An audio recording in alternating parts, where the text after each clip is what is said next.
I'm like, nigga, what the fuck you mean she gave you a fucking hand job? Like, and you didn't tell me. He was like, look, because I knew that you was gonna react like this, and we just friends.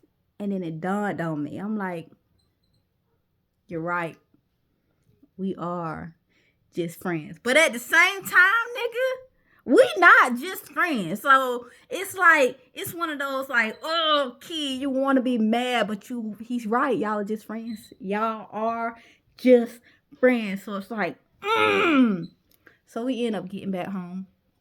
I had an attitude the rest of the night. Like, nigga, don't touch me. Do not touch me. We just friends. Okay? So I end up standing in my spot. I ain't even have no goddamn mattress. I slept on the floor, on the hard floor, cause I'm just like, you know what? Like, nah, I'm not dealing with this. I cannot deal with this. So the next morning, Mara's like, can I cook you breakfast?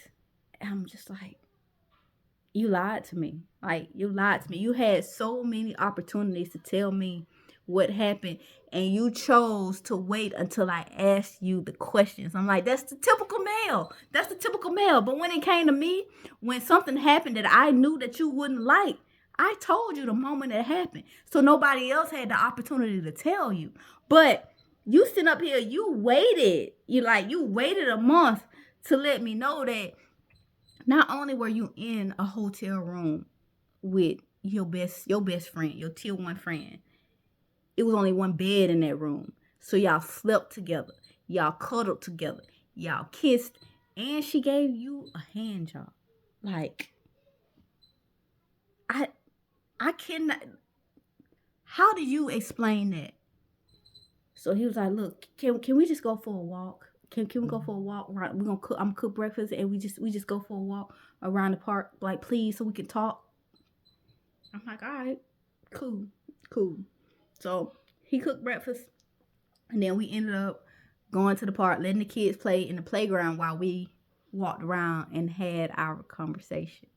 In the mix of that conversation, I had to realize that we were not official. He was just my friend. Although he was doing things as if he was my man, and like supporting me and being there for me as if he was my man, we did not have that title. So when we were sitting down and we was talking about it, he was just like, it's not nothing like that. It's so hard to explain me and Hazel's relationship. That's my tier 1 friend. I've always been there for her. I always feel like I have to protect her because she went through some things in life, and she's overcoming those things, and like her family isn't the best of people. So it's like I've always been there for her, and her way of comforting me is, by doing things like that. That's what her role has been. Like if I need a hand job, do a hand job. Like, cause we can't have sex because it's painful for her. I'm like, what you mean it's painful? Like, she has some sort of condition that makes it painful for her to have sex. So she can't have sex. She can't have kids. We can't do that.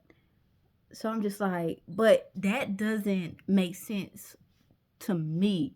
He was like, look, you're not okay with that, and I respect the fact that you're not okay with that, and that will not happen again. You do not have to worry about Hazel or any of those things. She can just be my tier 1 friend. She was just there for comfort. That's all that was. That's all she is to me, is there for comfort, And the moment I say, hey, I don't need that comfort, we go back to being friends. That's how that works. And I'm just like, all right, okay. So have you decided like what you're going to do about Africa? Because remember I told you guys that he was planning a trip to go to Africa at the end of September. And he was just like, well, I don't want to lose you, and I don't care about those bitches in Africa. Fuck Becky and fuck Regina. I don't care about them. But I do already have this trip planned and paid for. So I was thinking like maybe I can just go and just let this be a time that I'm just focused on myself. I'm not worried about no women. Because every time that I've gone to Africa, I've gone for a woman. So this will be the one time that I'm not going for a woman. And it's just me, sightseeing and being a tourist, since I already had that, it paid for. So I'm just like, well, okay, go. Like, well, go. If that's what you want to do, like, go. But if you want your closure, like, just let me know. He was like, no, I don't need my closure from anybody. I don't need my closure from anybody. Like, I'm gonna go and I'm just gonna be a tourist. Like fuck them. I have the perfect woman right in front of me. I would be a fool to go to Africa and try to find what I already have here. It's like, no, you're perfect. You're perfect. We just need to work on our communication a little bit better. Like, we need to talk about the negotiation table. I'm like, the negotiation table? Like, yeah, remember I told you the negotiation table in the beginning. So his idea of the negotiation table: if there's an issue that arises in the relationship, you sit down and you talk about it, and you come to some sort of compromise. Meaning, if he feels like he wants to add another female or have sex with another female, he's going to sit me down. We're going to talk about his feelings, and we're going to come to some sort of solution.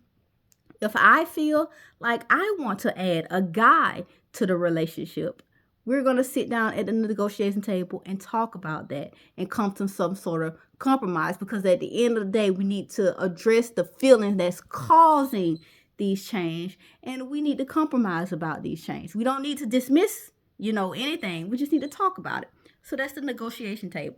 So he said in his relationships, he always wants to have the negotiation table available, because things change throughout the relationship. People change, people grow, they want to experience different things, and as long as we can talk about it and come to some sort of solution or compromise, that's all he wants. And I'm just like, yo, that is perfect, because that's really all I want. Like, yo, just talk to me.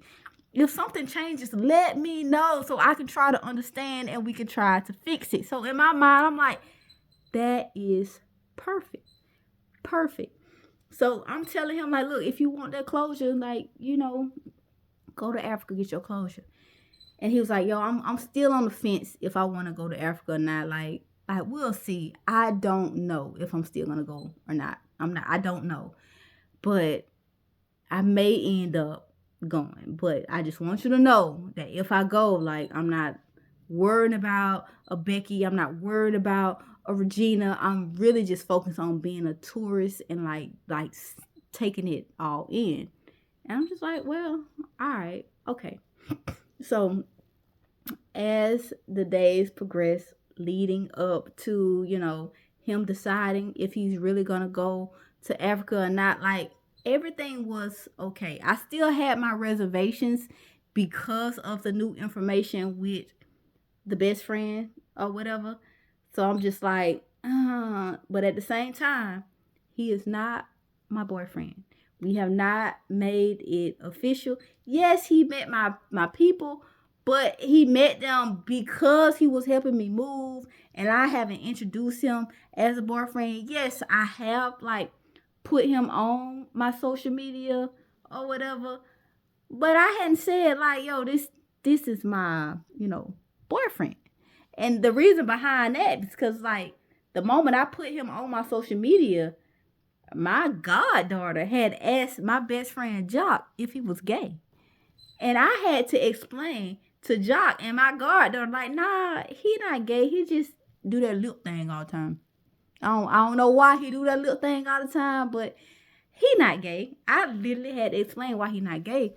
And I sat Marlon down. I was just like, look, I really feel like you should probably grow your beard. I want to see you with your beard growing out and not just this little goatee. He was like, why? I was like, well, the goatee kind of make you look a little fruity. So, but if you grow that beard out, I want to see how you look with that beard out, because I think it'll actually help you to grow the beard out. And he was just like, well, all right, I think I can start growing the beard out after I come back from my Africa trip. I'm like, so you're gonna do the Africa trip? He was like, yeah, I think I'm still gonna go.